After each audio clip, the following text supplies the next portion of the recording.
Welcome back, everyone, to Neighbors in the Network. I'm James Pinedo, your host. Today, I'm joined by a very special guest, Mr. Derrick Max, the president and CEO of the Thomas Jefferson Institute. Derrick, thank you so much for joining me today. Oh, thank you for having me. And the Mr. before my name was very formal. That's fair enough. Fair enough, Derrick. Um, Derrick is the new CEO, just taking the reins this year at the Thomas Jefferson Institute. He has worked at the American Enterprise Institute, the Cato Institute, and served as staff economist to the U.S. House of Representatives Committee on Education and the Workforce, where he led investigation into the International Brotherhood of Teamsters, the Department of Education and Labor, the National Endowment for the Arts, and AmeriCorps. Derrick led two business organizations trying to reform social security and co-founded and ran Cornerstone School, a private Christian school in the Southeast D.C. area, serving low-income students for more than 23 years. So with that impressive resume, shall we get started? Sure. Thank you for mentioning Cornerstone. It's dear to my heart. Well, I've been researching it, preparing for this podcast, and it seems like a very special place. So I look forward to hearing more about it. Good. But before we kind of jump there, I'd like to even jump further back. Can you tell me a little bit about how you grew up, Derrick, and how you came to be in this whole liberty movement? You know, it's funny. I grew up a military brat. My dad was 27 years in the Air Force. So I grew up on military bases. I grew up with a keen sense that there was good and evil in this world, that America was a great place. We had to, every time 5 o'clock, we had to, stand at attention. And, we went to the movie theaters, we stood and put our hand over our heart. So I grew up with a keen sense of good and evil, but also just, like I said, the greatness of America. And in this time of kind of racial strife, I can say I'm also just so thankful that I grew up on bases where rank was what mattered, not race. My neighbors could be African American, Filipino, whatever. And the only thing that mattered to us was, what did their dad have on their shoulder? I learned pretty early on that, stripes don't equal bars or stars. So as long as you understood rank and nothing else really mattered. And because we're on a military base, we had kind of a free range of the place. It was kind of an ability to just run the community and just learn to know and love one another. To this day, I have friends online that I knew when I was 4 and 5 and 6. I'm really appreciative of that upbringing. Wow. Yeah, that sounds special. That's something that I have no experience of outside of old movie reels. So people would stand up in the theater and salute the flag or recognize the flag. Yeah, I think it's called Reverie. Now I'm feeling bad. I don't know what the name of the song is that they play, but when the flag comes down at 5 o'clock, if you're outside at all and that music comes over the loudspeaker, you're to stop what you're doing, stand at attention, facing the way that your dad told you to face, which is where the flag was coming down, and put your hand over your heart and stand still. And I can tell you firsthand, if you don't do that, someone in a car will stop and get out and yell at you. And then they'll come over after it's over and ask who your dad is, which Oh, wow. when you're in the military, that's a question you don't want to have to answer, because if your dad gets called into the commander because of something you did, it's not a good scene. Okay. Well, it sounds like discipline was a big part of your upbringing, Derrick. Is that fair to say? Yeah. My mom might disagree. I certainly tested the limits, but no, there were definitely rules. But again, I think a lot of it was about just having a reverence for this country.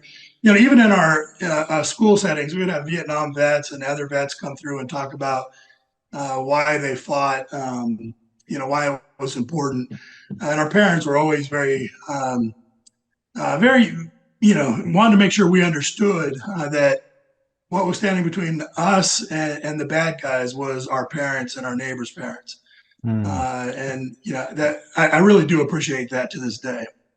yeah, that's a valuable lesson. That's something that it's good times help us forget that. Right. And we remember it now, seeing things happen in other places. Hopefully, we remember that. At least it's present to me. So thank you to your dad for his service. Well, tell me a little bit more than you're getting older, your high school and college. What did you see yourself doing? Well, it's funny. In high school, I had an AP, I think it was a history class, and the teacher brought in a young guy that had just been elected to Congress. His name was Hal Dobb. He happened to get a seat in his first year of Congress on the Ways and Means Committee.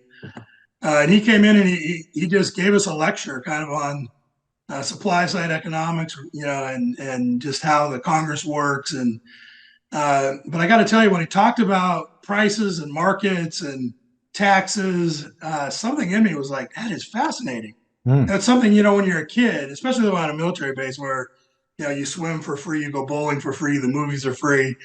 It was just fascinating. And so, after he gave his lecture, I changed my senior paper from whatever I was going to do to a paper on the economics of Reaganomics, and became fascinated with the whole topic.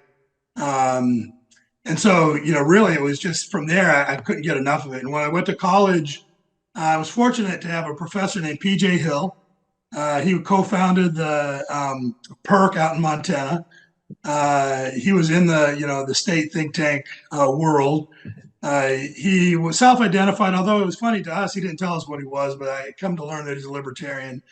And he started having me read, Hayek and Friedman, and he got me a subscription to Reason magazine. And I went to some events at, I can't remember the name of it, Heartland Institute out there in Chicago, because I went to college at Wheaton, which was just outside of Chicago. And so he brought us down to see some presentations at Heartland. And again, I just couldn't get enough of it. I was taken by it. There are a couple of seminars I took from him, where one, it's really been key to my life, that we read A Conflict of Visions by Thomas Sowell. And it really, because when you get wrapped up in the freedom movement, you start to really hold negative impressions and views of those who don't agree with you, right? We are often called overly aggressive and not willing to listen. And reading that book, it gave me a sense that a lot of times our opponents have the same desire of the outcome.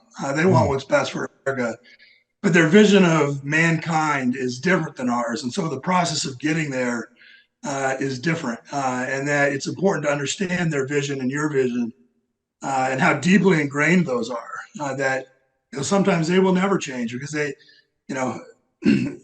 Thomas Sowell says, there's a certain group of people that believe man is inherently good, and that if given the right powers, they can do good things.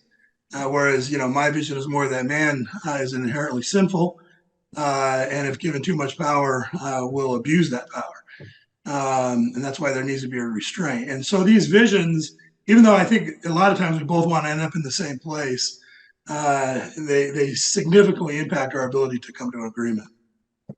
I'm fascinated, Derrick. Can you tell me more about what your vision, or the larger liberty movement's vision, is of mankind? So there's one that you mentioned, that we're inherently sinful, and maybe there's disagreement around that, but within our own liberty movement, suppose. But can you give me more, flesh it out for me? I want to get a full view of our vision.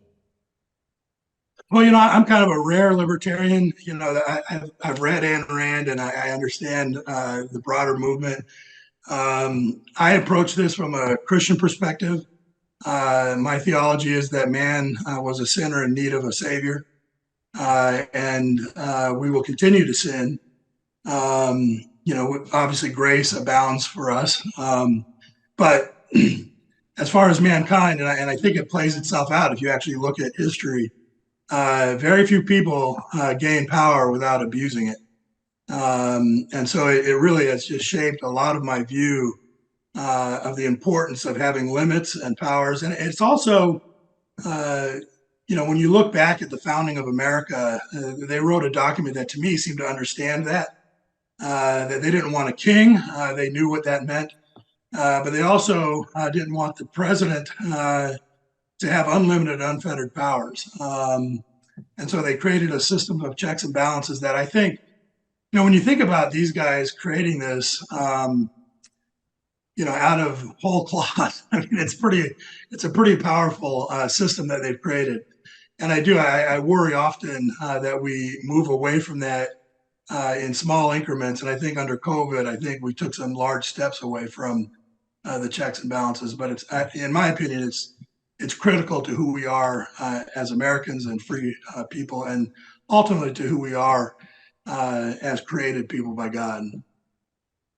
That's beautiful. That very faith-centric view of mankind and who we are. Is that something that came from your parents, would you say, or is that something that kind of grew on you more as you're going through high school and college?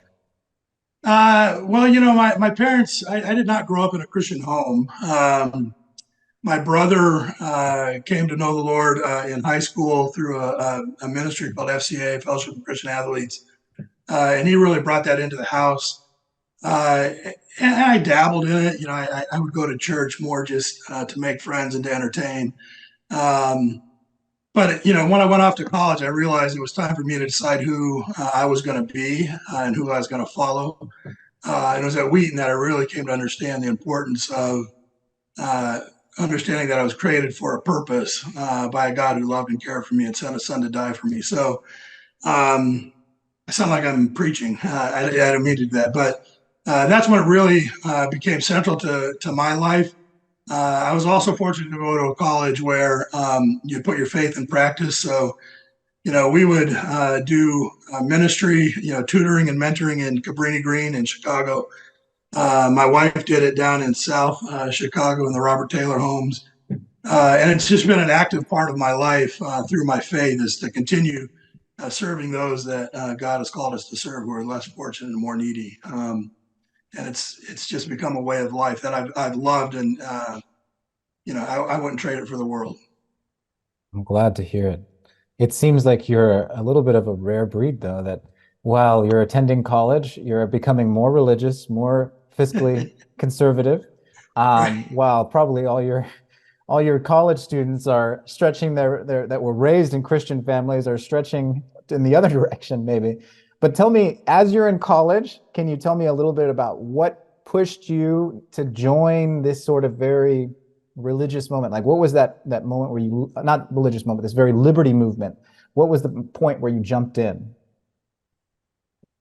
Well, this professor that I was telling you about, PJ Hill, he was just, I mean, a renowned economist. He's an economic historian.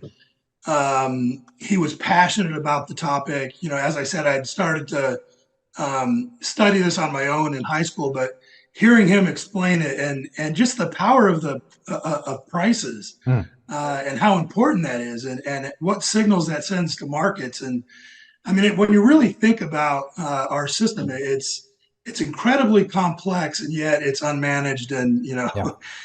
it could appear chaotic. But I got to say, I took his micro class, and I just couldn't get enough of it. And Hmm. like I said, he had me reading Hayek, he had me reading Friedman. The list of people he had me read is pretty long, but I really just started taking this in. I think the pinnacle moment for me was um, I kept thinking, man, this guy, he's got to be a Republican, because they didn't really understand the whole libertarian thing. And one day I went to his office hours and I was like, you got to tell me, because he kept saying he wasn't a Republican, but he wouldn't say he was a Democrat. I said, you just got to, Dr. Hill, you just got to tell me what you are. And that's when he sat me down, and he didn't say he was a libertarian, but he said, look, I'm a man who loves markets, and I love, the economy, and I believe we were gifted this by a God who wants the best for us. And then he's playing the hockey stick of human civilization. He started really just on his own explaining to me, how America came to be America. Hmm. And again, I was just taken by it. And so I would say it was really that, I would go in his office every time he had office hours and nobody else was in there. I would just go in and just breathe in whatever he was willing to talk about. And he became a good friend over time. When he was in DC, he would come visit and stay on my couch and check in on me. And he just really cared and loved for me, which I really appreciated. And my love for economics is a big part of seeing him teach it, but also my love for God, seeing how he lived out his faith in the classroom was pretty powerful as well. Wonderful. So what was your first stop after college? Well, I was in the wilderness for a year and a half. I came to DC. I literally applied to every Republican office on the Hill. I got rejected by all but three, and those three didn't respond to reject me. So this is back in the day before you could send an email. You had to literally go office to office and drop off your resume. So I got rejected by them. I stopped in to the Cato Institute and sat in David Bose's office at the time. And this is when they were in a little townhouse right up on Capitol Hill. And he rejected me. So I went and I got a job at a law firm for a year and a half. And I say it was the wilderness because I was actually doing international trade international trade cases on behalf of U.S. industry. So I was literally trying to stop free trade. I was trying to protect the steel industry and the copy machine industry from foreign competition. And so it was a rough time. It ended up paying very well. But after almost 2 years of doing that, I saw an opening in the paper. This is back when you found jobs in the Washington Post. I saw a job opening at the American Enterprise Institute. And I just wrote, that I was a libertarian, that I really wanted to work there, that I didn't have a grad degree, but I promised to be, a great research assistant. And Carolyn Weaver, who has since passed, she called me in for the sole purpose to tell me to never put that I was a libertarian in my resume. But after talking to me, well, we probably ended up chatting for about 2 hours, and she heard that I worked with PJ Hill, and she got some of my views and what I had read. She took a chance with me. She literally, on the first day of my job, she gave me 30 books to read, and she said, "Don't talk to me until you've read these 30 books." And I can remember going in her office and saying, I'd only been reading for about a week, and I went in and I said, "Dr. Weaver, can I ask you a question?" She said, "Well, have you read the 30 books I gave you?" And I was like, "No, but," and she goes, "You really have nothing valuable to ask or to say until you've read what I've asked you to read." Wow. Which was, probably true. But anyway, I went and finished those, and from there, she really schooled me in, again, the difference between, Friedman's view of libertarianism, versus Hayek, and also the importance of reforming our Social Security system, which was her main policy area. And I also worked for Bob Helms in health policy. And that was during the Clinton care, Hillary care, whatever you want to call it. So I spent a lot of time working to defeat socialist medicine at the time. But literally, AI is by far one of the greatest places I've ever worked. I think it's different than other think tanks in that almost everybody that is at the American Enterprise Institute, well, it was like this when I was there, had already made it. And so you had people that had been on the Council of Economic Advisors, who had been, professors at University of Chicago, who were spending time there writing and thinking. And so if you were a young person like me, you came in and they weren't worried about you, stealing their research or you being a competition to them. They just wanted you to succeed. AI had an economics table where every lunch period, the economists would sit and just debate issues. And it was the likes of Herb Stein, probably one of the 50 top economists of our time. Dr. Foss, Dr. Costers, Dr. Weaver. It was just a great group of people that loved to debate and discuss, and they would bring in people from other policy areas to give their economic view of foreign policy or economic view of whatever the issue of the day was. And I think it was so formative for me, and I'm so thankful that I ended up getting in there. So. That is a beautiful vision of this. It kind of harkens back. I have an artistic background, and I have taken, I'm ashamed to admit, some art history classes. And what I think back to are those French salons where artists would gather and debate and argue and sharpen each other. It seems almost that same sort of idea where economists are just sharpening each other's minds and theories out in the open, and everyone is just growing from the debate. It sounds beautiful. No, and when I when I tell you how helpful and caring they were, I can remember I had this idea for an article dealing with community rating, and it was kind of the market for risk.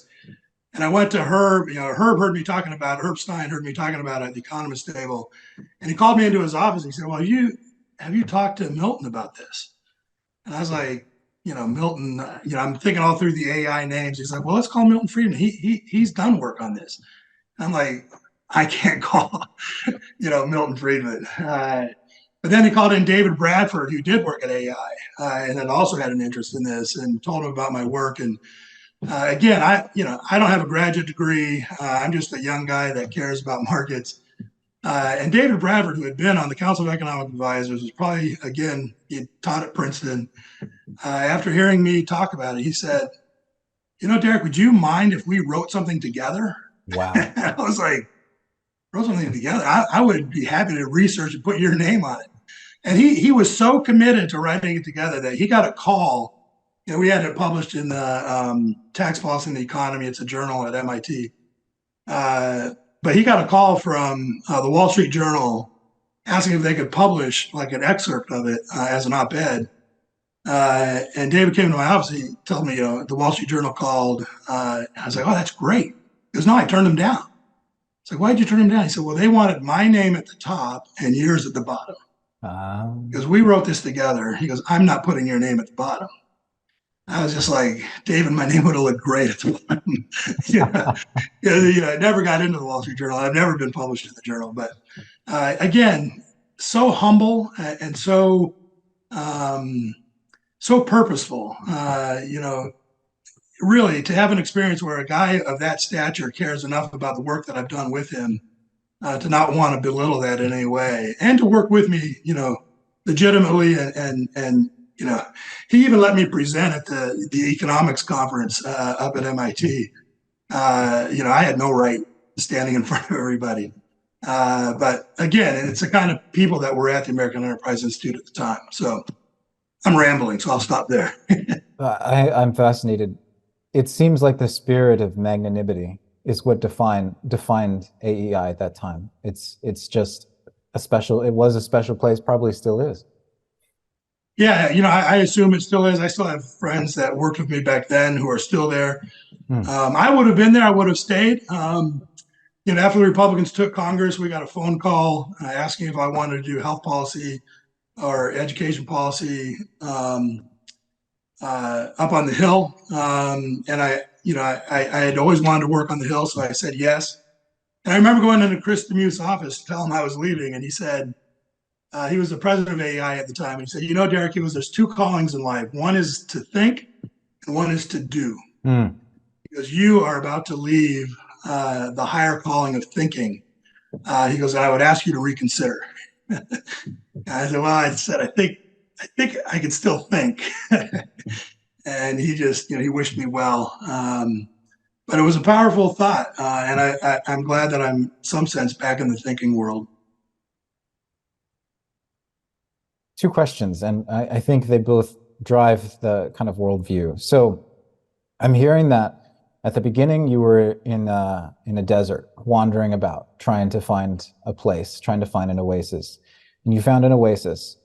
And then you heard an offer to leave that oasis. And this president, who seems to really, if he's leading this incredible oasis, he's probably pretty sharp. And he says that thinking is superior to doing, and you shouldn't leave thinking.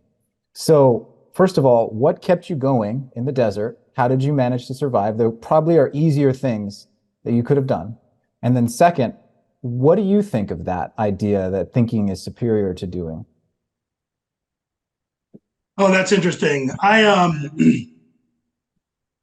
survived the desert by always hoping that someday my opportunity would come. And also I had a purpose at the time. I started out at this law firm making $16 an hour.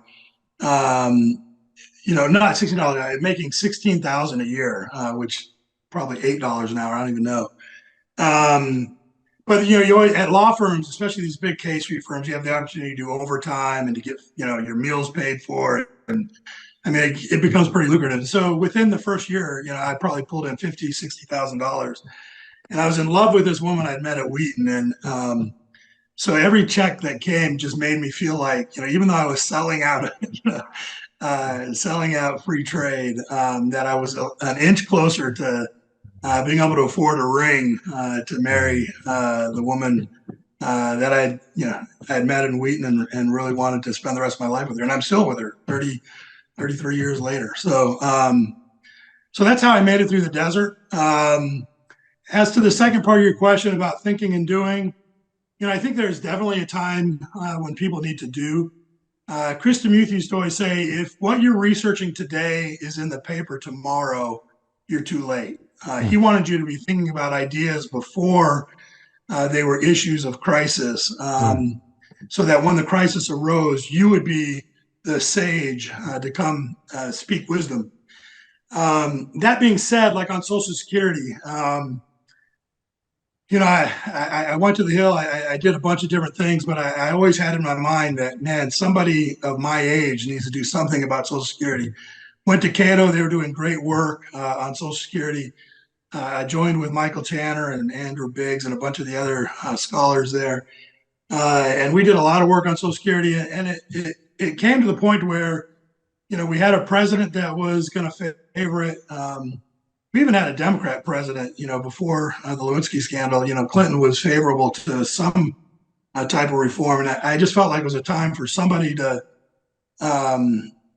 step in a deeper, more purposeful way to try to reform Social Security.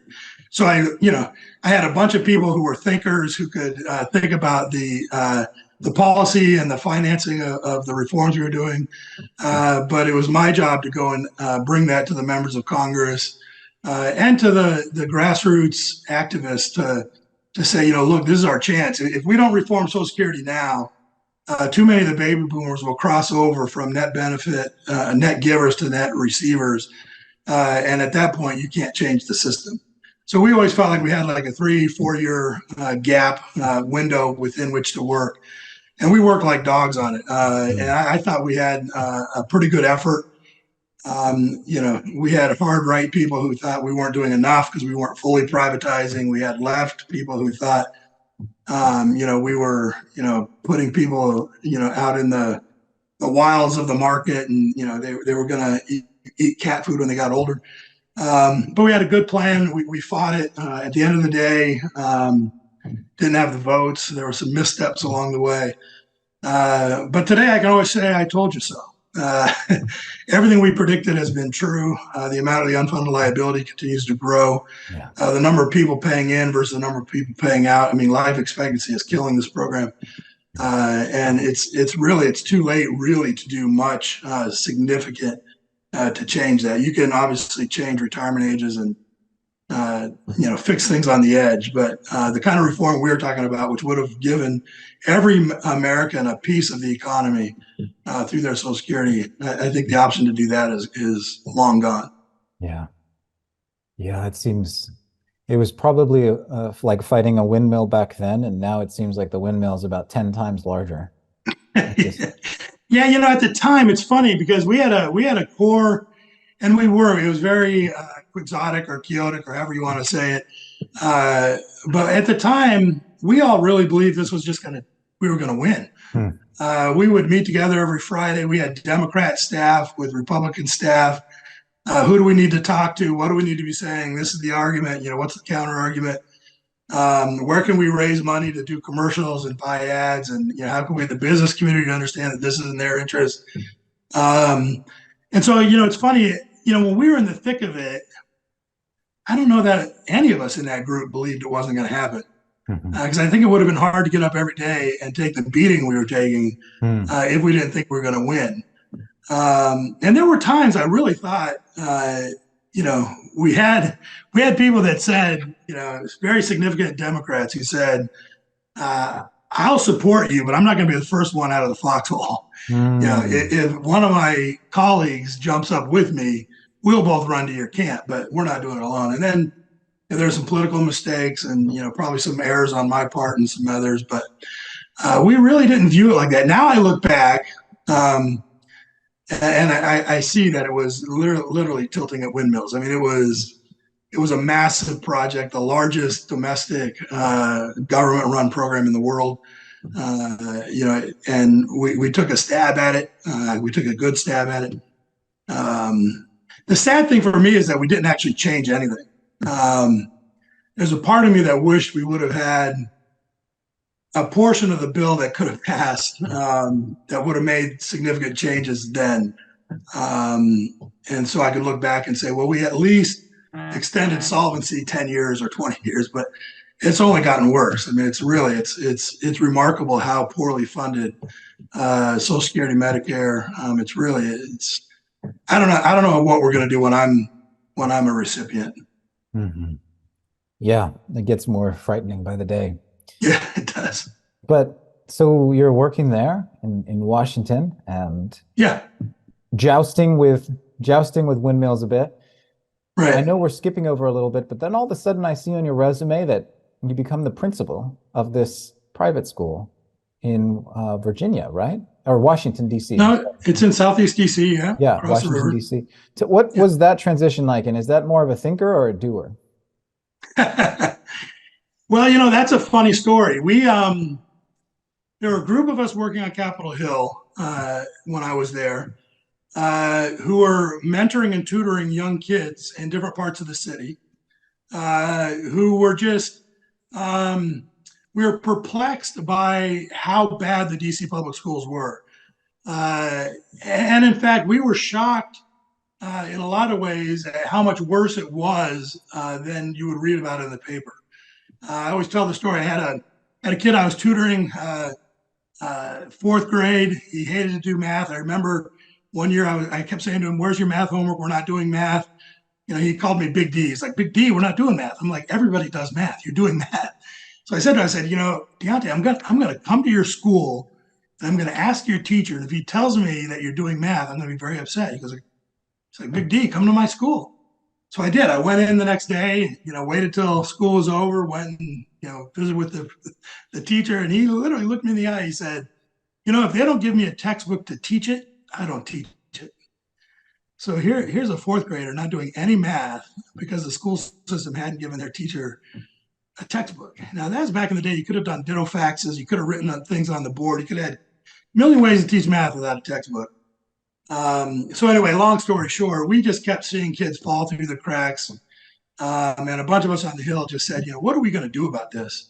And it was interesting at that time, our boss, Congressman Hoekstra from Michigan, he was putting together a research project to look at successful schools in unsuccessful neighborhoods. So he literally had me travel around the country. I traveled to Chicago and Detroit and LA and New York. And we traveled to some, rural communities. And I can, to this day, I can remember visiting a school in Chicago where the kids were learning, things were going great. It was a public school, but it had a principal that just said, I'm not going to let a kid graduate from my school until they can do X, Y, and Z. I'm going to have the parents in to make sure the parents are bought into this program. I'm going to require them to volunteer 20 hours a year. She had all these things. And I can remember one of the members of Congress saying to her, you're not allowed to require parents to volunteer at a public school. And she looked at me and she said, you know that, and I know that, because parents don't know that. And then she just explained the value of a child seeing their parent in the school regularly. Yeah. And I say that story just to say, we put together a report with the General Accounting Office, the GAO, on all of our findings, came up with 5 things that we thought could make schools better. We would see a private Catholic school in Altgeld Garden, right down where, President Obama used to do his community organizing. You'd see a small Catholic school where, 90% of those kids are going on to higher education. And the school right next door is a public school where, 60% of those kids aren't graduating. I mean, it's just unbelievable. And then you start looking at our 5 factors. It's like, this school has the 5, this school doesn't have the 5. And so we tried to pass legislation. We tried to, we started working with the DC Opportunity Scholarship. We tried to pass vouchers where we could. But at the end of the day, we got together with our friends. We said, what are we going to do? We're not going to we're not going to pass anything tomorrow that's going to change the situation. Why don't we just open a school that does these 5 things? And so we did. And, I guess it's 25 years ago. Well, it's 27 years ago we started praying about it. We would meet every other week in the basement of the Capitol. We'd pray that God would give us the money and a building and the kids to open a school in D.C. And 25 years ago, 2 years after we started praying, we opened Cornerstone. First, it was on 8th and Maryland Avenue, right by the Capitol in Northeast. Then we opened a second campus in Deanwood, a fairly rough part of the district. And actually 8th and Maryland at the time was kind of a rough part of the district as well. And then we were able to get an archdiocese building where it is today. We have K through 12. It's a classical school. It's the parents all volunteer. The principal is empowered. All the things that we thought were important are still going on there. So I'm just, when I'm having a bad day or things aren't going well, I go visit the school, and I feel like God has allowed me to do something with my life. So. That's beautiful. What's it like being a principal at a place like that? It's hard. We had a hard time finding principals that would stay. And so the reason I became principal was I was working for a private foundation out here, and our principal kind of left last minute. And I thought to myself, I think I could be principal.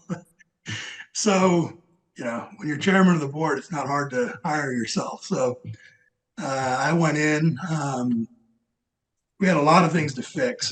We fixed a lot of things. And I can say the first 2 years were probably the hardest years of my life doing anything, including trying to reform Social Security.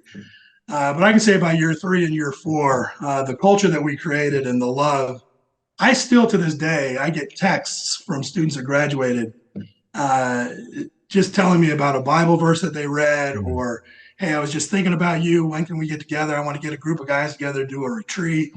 Hey, can I have lunch with you? Or the ones that really get me are people that, I had some health scares last year. Just the number of graduates that just texted me and say, hey, I heard, you're, fighting cancer. I want to let you know I'm praying for you. It's really, I didn't get paid a lot being a principal of an inner city school. But that kind of return is immeasurable. To have the love of the community. I could give you stories. We had a shooting behind our playground. In my first 3 years, I saw 3 dead bodies within so many feet of the school. I say that just to say, in the last time the time I'm describing the shooting is 12 shots right behind the fence of our playground. I was actually on the playground at the time. We had 2 kids come running, trying to get in our building. It was absolute chaos. But I'm sharing this story because the police officer that came over to the school to check on us, he said, can I speak to your resource officer? And I said, we don't have a resource officer. He said, well, do you have cameras? I said, well, yeah, we have cameras. He said, here, let's go in. So we walked into the building. He's like, where are your metal detectors? I said, we don't have metal detectors. And then I was walking him down the hall to go to my office where, he could look at the security cameras, and he saw our lockers. He goes, you don't have locks on these. He goes, do the kids not use their lockers? And I started opening them. I said, no, everybody has stuff in these lockers. He goes, well, doesn't this stuff get stolen? I said, you don't steal from family, And he was just shocked. He goes, well, how many fights do you have?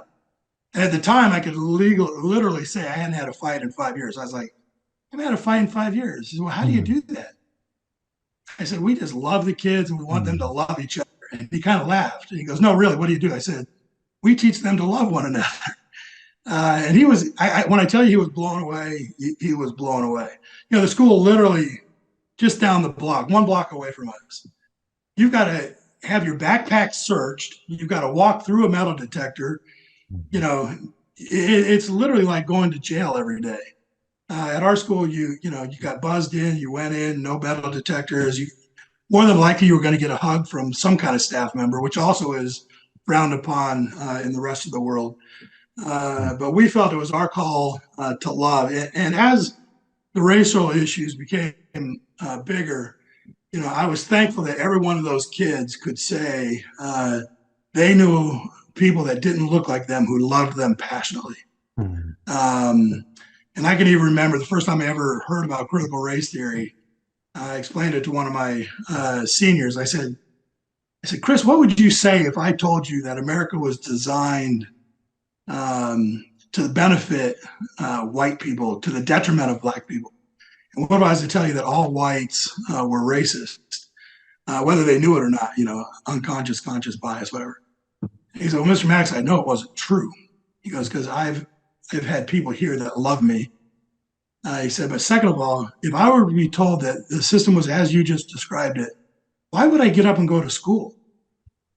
Why would I try it? Why wouldn't I just start burning things down? And literally, when I look at the world today and I see the looters and their rampages, and those kids have been raised on a philosophy that the system is against them, that they have no hope, that in some way, this is their reparation. And I just think it's deadly. I think it's deadly for those kids. I feel bad for them because it's not their fault. They've been taught this. And I'm so thankful that the Cornerstone kids, when they graduate, they know that they've been loved. They know they have a purpose. And they know that this is a system where if they do as God has called them to do, they can be successful. So it's a beautiful place. You should visit it sometime if you're in DC. I'd Give you love a to. tour. But it really is. It's a pretty amazing thing that God has done there. I'd love to visit. What I'm struck by is what an old philosophy professor of mine said back in college about how the philosophy interacts actions. The philosophy that's taught in college and in school affects actions far downstream for years and decades. And that's what I think that president of AEI was talking about, is how all of these actions are going to be affected downstream by what we're thinking about, what we're arguing about here. And that's a perfect example. The CRT, it didn't take root in the young man you spoke about, that idea, because he had already had a stronger philosophy that had been taught to him, and a stronger a stronger vision of mankind that you presented to him. And they were reading classical books. And Yeah. so the bigger questions of life, if you read Homer, you read Plato, you read Socrates, these big questions are things that we need to wrestle with, whether we're white, black, whatever. And I vividly remember going into a class when they're discussing Plato's The Cave, where, you have three prisoners, one of them gets out and gets to go out. He's not sure that he really wants to go out and see that world. Maybe they're better off in the cave. And to hear young African-American students start to question, are we in a cave, Mr. Max? What does the rest of the world look like? And then they start to think back. Some of those kids have never been to the capital of the United States. Mm-hmm. Most of those kids have never been out of the, the area where they grew up. Mm-hmm. So to hear them wrestle with that question and what the broader world means, and are they viewing things in kind of a distorted way? And then to have them see, this is kind of, DC isn't, my neighborhood isn't the world. And, again, I can remember getting complaints from parents, why are we reading all these old, dead white men? Well, I'd say, first of all, we do read, Frederick Douglass. We have a lot of culturally relevant literature. But, we would close school on Friday once a year or twice a year and open it on Saturday so parents could come and sit in classes. And the number of parents that would come out of our discussion classes on the great books would come out and go, man, if I had been taught, that way, I wouldn't have dropped out. Mm. And I would have loved school. And so they get it, and the kids get it. And like you were saying, ultimately, we're raising young men and women of character and virtue. And at the end of the day, whether they go to college or not, I'm indifferent. But will they be good husbands and fathers? That I care about deeply. Yeah, that's beautiful. So tell me, now that bringing up Plato and the cave, what brought you to, I wouldn't say you're all the way back in the cave, but at least a foot back there as your CEO of a think tank. What brought you there and how's that been? I've always wanted to do a state think tank. I thought about starting one a long time ago. I even thought about doing one for DC. Because again, I taught an economics class to my juniors and seniors, and it was unbelievable the ignorance. It's no fault of their own, theirs. It's just remarkable that people don't understand how markets work, and they don't understand. I would ask simple questions, about prices and how do we know how many toothbrushes DC needs? Is there a department of toothbrushes? And then explain to them how the invisible hand handles these things. So I've always wanted to do one. This opportunity came up. I've been teaching at Cornerstone for 7 years. I was getting pretty tired. It's a hard job. It's also a job. I'm not an educator. I got to the point where I felt like I'd gotten rid of the deficit. I'd created a little bit of a surplus. I had built a culture that I thought, when I say I built, we had staff and with my leadership, I guess, I don't know, we built a culture of love and respect. But we really, at the end of the day, when I was done with all that, we needed someone that could make sure that we were growing the academics and the other parts of a school that were not my expertise. And so I felt like it was time to tell the board to find, an educator, a principal. And so I stepped back, and at the time I was thinking, man, I would love to do a think tank. I even applied to the American Enterprise Institute. That didn't come, that didn't come through. I didn't apply at any other think tanks, but I saw this opening. Claire Kittle ordered it to me, and it was perfect. I love the Commonwealth of Virginia. I think we have an amazing state. I fret about the direction of the state, and so it was a good time to step in. And it's been a challenge. I'm learning a lot. I've made a lot of missteps, but I hope in the next 12 months that we'll really have built this to something that mirrors a lot like what Commonwealth Foundation or Illinois Policy Institute or Mackinac. I mean, there's so many great state think tanks that I'm just blessed to be able to see, and also that their presidents and their leadership are so willing to take calls. And the guy at Pelican, I can't remember his name, but he sat down with me at SPN, and he was like, "Look, I was where you are." He goes, "And I know what you're feeling." He goes, "But it's okay. This is what you need to do." So anyway, again, it's just a community that, and SPN has built this as a culture of support and care, and I'm just thankful to be a part of it. Thank you. Thank you for saying that. It gratifies me to no end to hear that we've been able to support you. I know we're running a little bit long. Do you still have time for a few more questions? Sure. Okay. Go ahead. Thank you, Derrick. So now that you're here at TJI, what are your biggest challenges that you see for your state there in Virginia and then in the larger nation that you're focused on?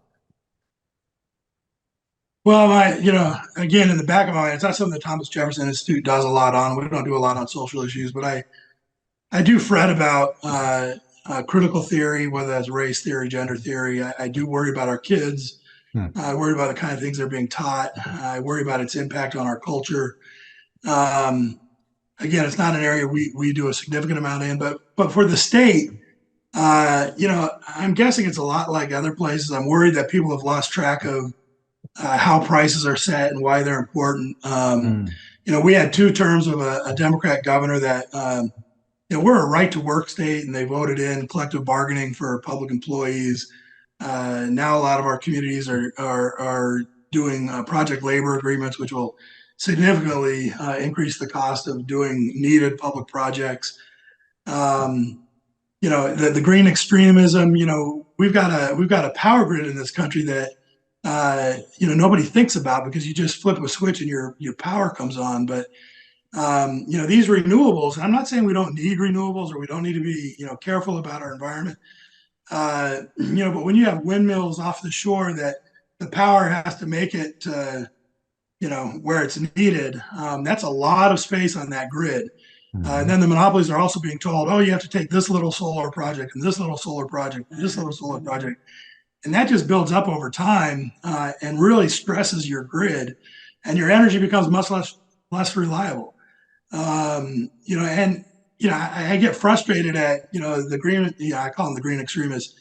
They'll talk about how this is a social justice issue, and I just keep thinking to myself, man, the people who I worked with at Cornerstone, they just wanted to be warm. They wanted their power to come on. I mean, we've come so close in Virginia to having, massive outages because of the way we're we're trying to do everything in a way. If the wind doesn't blow or if the sun doesn't shine, you don't get power on these projects, and that's not a comforting thought to somebody who is in Petersburg or Hampton Roads who needs the warmth. So I'm really passionate about educating people, saying you can, in some ways, you can have both. You can do renewables, but you also need to make sure that the Dominion was being forced basically to close down their gas plants, their coal plants. Man, don't close those down till we know we have a reliable system and a grid that can support that system. And I think we're going to win on that. I'm not a policy expert, so I probably shouldn't say this, but here goes.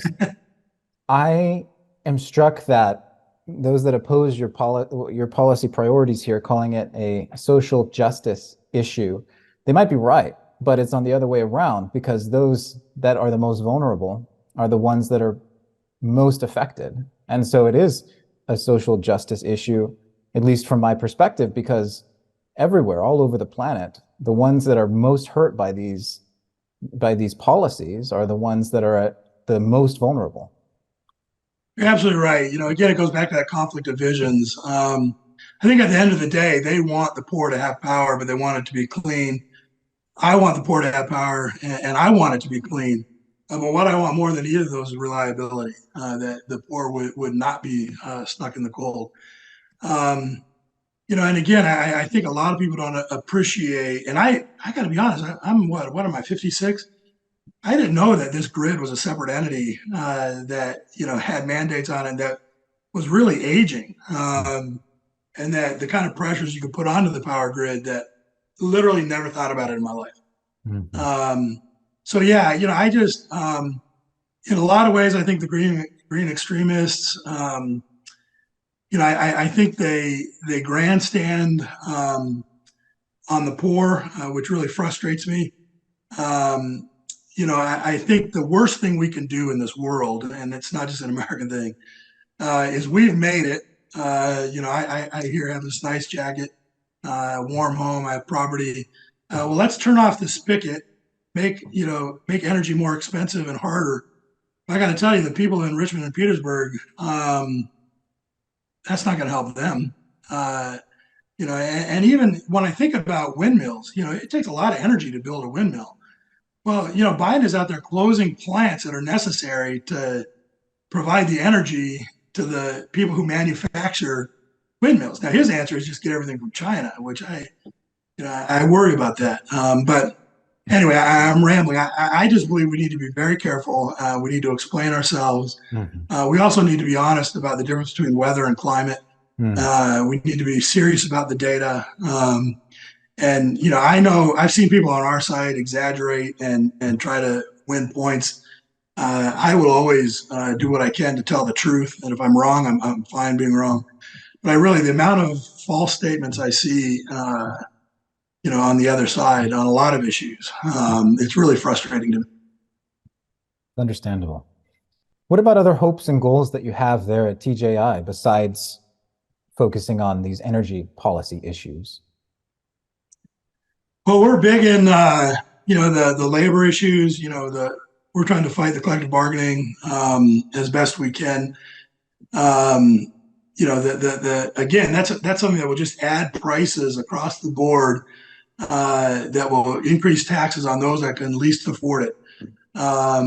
So fighting things like that. I also, I was down in Richmond on Friday. We had Virginia Walden Ford, who's the subject of the movie Miss Virginia. She was, I knew her at the time because we were working on school choice at the time as well, but she was the parent that really pushed to get the DC scholarships in place. She came down to Richmond and just kind of spoke to the audience down there to say, man, your schools here are the third worst in the entire state. But not only that, your schools are in the bottom, 10% of schools nationwide. And you ought to want better than that for your kids. And if you don't have kids, you should want better than that for the kids who live next door and down the street. So I'm passionate about, trying to do what we can to give students opportunities to go to schools that match their kids' needs. And again, I'm not about test scores and getting into college, but a few weeks ago, the Richmond Public Schools, some of the schools in some of the rougher areas implemented what they call a lock and learn program, where the kids were not allowed to leave their classroom and the teachers would rotate to go see the kids because the hallways had become too chaotic and violent. I had to be able to send my kid to a school in Richmond where they can walk through the hallways without worry of being bullied and beaten. And even here in Loudoun County, where we're one of the richest counties in the country, I read the report on the rape of that student. The rape itself was horrible. When you read the broader report about just the violence in the school, a teacher walked into that bathroom and saw 4 legs under a stall and just assumed it was okay and walked out. I got to tell you, at Cornerstone, if I saw 4 legs under a stall, I would be knocking on that door and making sure everything was okay. I mean, again, it's just these crazy philosophies, and we got to do better. I mean, the Loudoun County parents need to know that your kids can get a better education than they're getting, and they can get one that fits their needs, that the administration, the teachers know them by name. In these massive schools out here, these kids are walking idle, and it's sad. And so I really do. I want to see Virginia be a state that allows parents more control over the schools they send their kids to. We have 7 charter schools. That's pathetic, Basis Academy, I don't know if you're familiar with Basis, but they're a big charter school network. Every year in the top 50 schools in the country, Basis has 9 of their schools make the top 50. Why isn't Loudoun County begging Basis to open a charter school here? They should be, but again, the teachers unions are where they don't want that kind of choice. But man, I hope we can do something on that. Yeah. And I don't think that's an isolated incident in Virginia. I mean, I heard about the Loudoun County rape as well. And I was just reading last week about a similar story of a teacher walking away here in a suburb of Houston. That's a nationwide thing that deserves a lot of our efforts. So thank you for working on that. Yeah, again, my last point on this, we're the capital of the South. Richmond has a long history of racial strife and enmity. Man, if we can't do something for the kids of Richmond, something's wrong. I mean, this is literally the civil rights issue of the day. And you can talk about affirmative action, we're putting it in the wrong place. Having affirmative action to get minority students, into college and into whatever, into the boardrooms. I don't care where they need the help, where they need affirmative action is at the front end. They need a good kindergarten teacher and a good school for their K through 5 so they learn to read and phonics. And they're not going to make that boardroom. Even if you give affirmative action to put them in the boardroom, they're not going to be successful in that boardroom if we don't fix these schools. And these young kids in Richmond, they deserve better. I mean, I don't know how the Democrats could continue to vote just for more funding that changes nothing. It infuriates me. We've got to do something. So I'm hoping we can make progress in that regard. If nowhere else in the Commonwealth, I pray that we can do something for Richmond and Petersburg and Hampton Roads. I look forward to hearing about that progress. I know it's a little bit of a sober end here, but I wanted to ask you one last question, if it's okay. Yeah. Who else can you nominate for us to interview next on Neighbors in the Network? Well, I got to tell you, I don't know if IWF is a part of what you guys do, but Carrie Lucas, she's amazing. I think the work they're doing on gender issues is extraordinary. I also think Darcy Olson, who used to run the Goldwater Institute, she has a Center for Abused Children down in Arizona. The interesting thing with those two is they actually got their start together at Cato when I was there. So I saw them when they were young and just starting out. And I got to tell you, the impact they're having on this world is unbelievable. I went down and visited Darcy in an unrelated capacity to see the work she's doing with foster care. and the number of kids she's taken in and adopted, it's just powerful. And so those would be my first two nominees. I really do think they're amazing. Thank And so you. I'll throw their hat Thank you, Derek. their names into the hat. I'll look forward to chatting with them. They do sound amazing. Thank you. Yep. Before I let you go, how is your health? You mentioned that you had some health issues last year. How are you feeling? Well, I had kidney and prostate cancer, which are unrelated. And I'm just thankful that I was able to do one 8.5-hour surgery to remove the kidney cancer and to remove my prostate. I feel a little guilty. I guess technically I'm a cancer survivor, but I didn't do chemo or, any of those things that so many other people have to do. And so far, all my tests have come back negative. I'm going to have to test every 6 months for a long time. But again, I come from a philosophy that I'm not supposed to be on this earth a day longer than God wants me on this earth. So, I remember writing the note to my wife and kids before I went into surgery. We use the same line, back left corner. And that's our signal that when you get to heaven, look for me in the back left corner. I'll be waiting for you. And so I feel comfortable. Praise God, right now I am cancer free, but again, it's not something that I fear. Well, I hope his plan entails many more days for you here, Derrick. And thank you. That's very sweet about what you and your wife. She sounds quite amazing. She must be to been there this whole journey. I'm sure that type of partner takes a special type of person. Yeah, especially when I talk about the school. She was a teacher. She taught in the D.C. public schools. She is by far the brains and the skill behind much of the things that I get credit for. And so, yeah, I am blessed. In fact, the very first time I met her, one of her first questions to me was, are you passionate about the inner city? Do you want to do something about the inner city? We were young college kids just sitting drinking coffee. And yeah, I said, yeah. Of course, I was at the time thinking, yeah, if that's what it's going to take to get a date from you. But it's turned out to be our life passion. We've mentored and tutored and had kids out, and we take them hiking and onto farms. And and now the school, it's just been a real blessing. And literally, we get so much more out of it than I think the kids do. That I'm thankful that my wife, that's her heartbeat, and that I've been able to be with her as we do that. That's wonderful, man. I think back to some of the first dates I had as a younger man, and that was not a question that they asked. My wife's first question that she asked me, we grew up together, so she probably, I don't remember exactly because we were, single digits, but it was probably more like, you want to play tag or something like that. So she's exempt from that, but that's special right there. I love that. Wonderful. Yeah.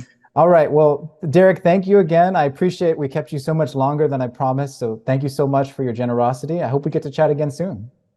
Oh, me too. And thank you again for what you do and what SPN does. Literally, the resources that you guys provide and the encouragement you give, it's invaluable. And I personally appreciate it. I'm so glad. All right. God bless. Thanks for listening to Neighbors in the Network, an offering from the State Policy Network.